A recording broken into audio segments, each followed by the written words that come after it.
Hello दोस्तों, स्वागत है आप सभी का मेरे इस यूट्यूब चैनल में। दोस्तों, क्या पुनर्जन्म होता है? क्या यह सच है कि जब हम मरते हैं हमारी आत्मा निकल जाती है और फिर दूसरा नया शरीर धारण करती है? क्योंकि अक्सर हम यही सुनते आए हैं, धर्म के नाम पर भी ऐसी ही व्याख्या सुनने को मिलती है कि जब एक बार कोई व्यक्ति मर जाता है तो उसकी आत्मा निकल जाती है और किसी और शरीर में प्रवेश कर जाती है, नया जन्म लेती है। चलिए हम इसी बात को इस वीडियो में चर्चा करेंगे कि आत्मा का पुनर्जन्म होता है या नहीं। दोस्तों, सबसे पहली बात, जैसा कि हम आत्मा समझे हैं वैसा आत्मा होता नहीं है। हमारी जो आत्मा की समझ है वो मान्यताओं से आई है, धारणाओं से आई है, संस्कारों से आई है। जैसा कि हमने समाज में सुना है,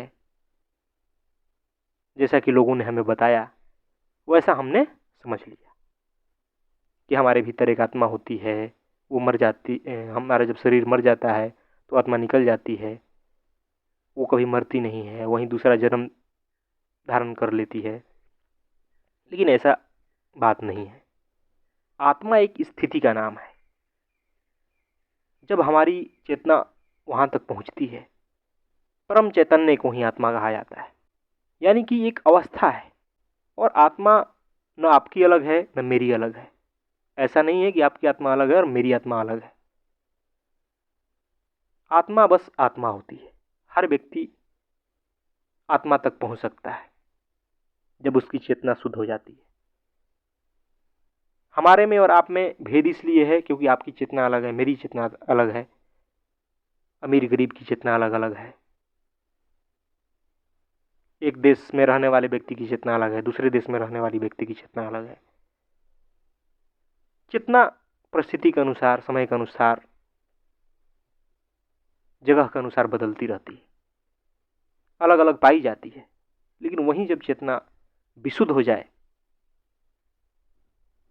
जिसमें ये सारे भेद समाप्त हो जाएं, फिर वहीं आत्मा की स्थिति होती है। और जो कुछ भी हम खुद को समझते हैं, वो जो कुछ भी हमारा व्यक्तित्व है, जिसे हम आत्मा समझे बैठे हैं, वो सिवाय झूठ के और कुछ नहीं है। वो आपका मैं है, आपका अहंकार है, और वो बना है संसार से, समाज से, आपके अनुभव से।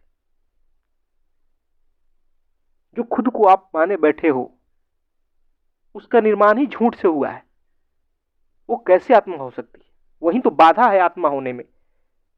लेकिन आदमी नासमझी में उसी को आत्मा समझ लेता है।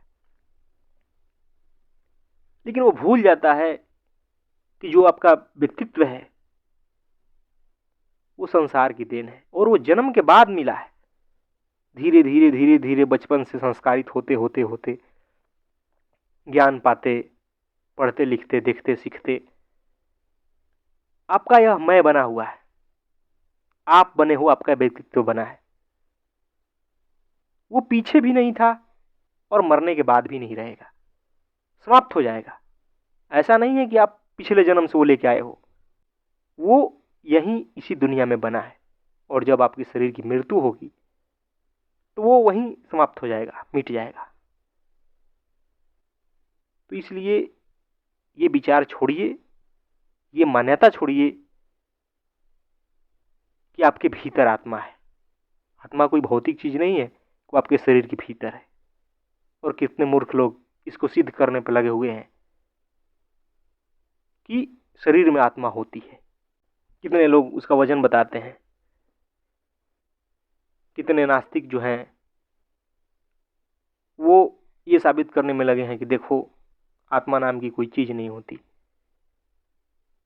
लेकिन जो असली आस्तिक होगा, जो आत्मा को समझता है, जिसे आत्मबोध है, वो तो खुद ही कहेगा कि आत्मा कोई भौतिक चीज नहीं है जो शरीर में मिलेगी।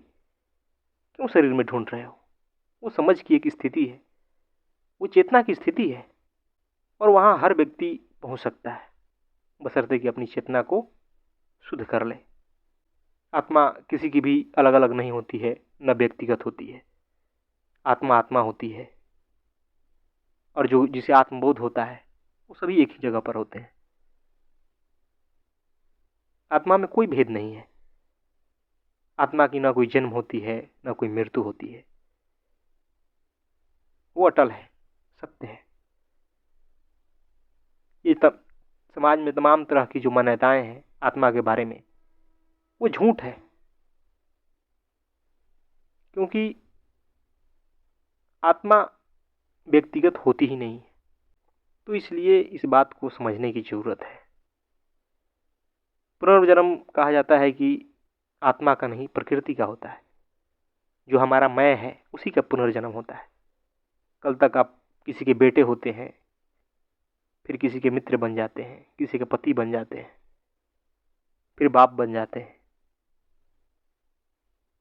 कोई सरकारी कर्मचारी बन जाते हैं,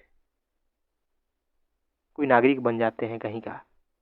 इस प्रकार आपके मैं का पुनर्जन्म होता रहता है और यह हमेशा चलता रहता है। तो पुनर्जन्म होता है आपके मैं का, प्रकृति का, आपके अहंकार का। आत्मा का पुनर्जन्म नहीं होता है।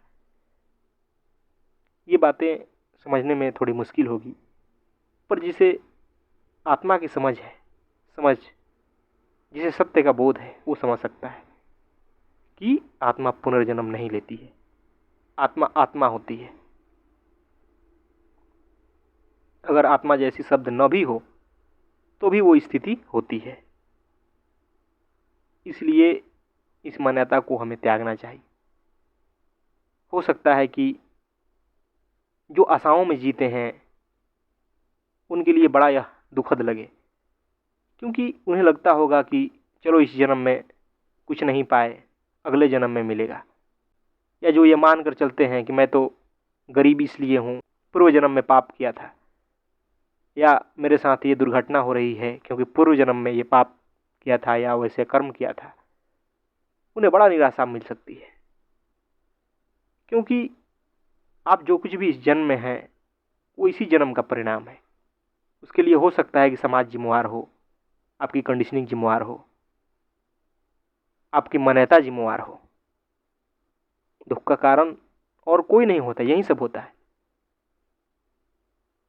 तो इसलिए इस मान्यता को मन से निकाल दीजिए कि आत्मा का पुनर्जन्म होता है। ये मान्यता निकाल दीजिए कि आपकी आत्मा और मेरी आत्मा अलग है। आत्मा आत्मा होती है, वो एक स्थिति का नाम है जहाँ चाहे तो हर व्यक्ति पहुँच सकता है और देख सकता है स्वयं को। धन्यवाद दोस्तों।